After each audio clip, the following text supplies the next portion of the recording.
লালবাগ কেল্লা, যার আরেক নাম কেল্লা আরঙ্গাবাদ। আজকে জানবো তার ইতিহাস। লালবাগ কেল্লা ঢাকার দক্ষিণ পশ্চিমাঞ্চলে বুড়িগঙ্গা নদীর তীরে অবস্থিত একটি অসমাপ্ত মুঘল দুর্গ। ১৬৭৮ সালে সম্রাট আওরঙ্গজেবের পুত্র মুঘল সুবেদার আজম শাহ এটি নির্মাণ কাজ শুরু করেন। তিনি বাংলায় ১৫ মাস ছিলেন।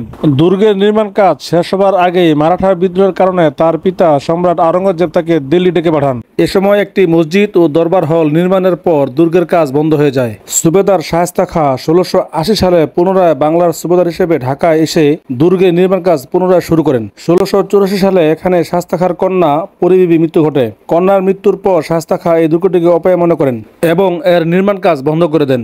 লালবাগ কেল্লার তিনটি প্রধান স্থাপনা হচ্ছে মসজিদ, হাম্মামখানা এবং পরিবীবীর সমাধি। রাজকীয় মুঘল আমল সমাপ্ত হওয়ার পর দুর্গটি পরিত্যক্ত অবস্থায় রয়ে যায়। ১৮৪৪ সালে এলাকাটি আরঙ্গাবাদ নাম বদলে লালবাগ নাম পায় এবং দুর্গটি পরিণত হয় লালবাগ দুর্গে। সেই থেকে এখন পর্যন্ত এটি লালবাগ কেল্লা নামে পরিচিত।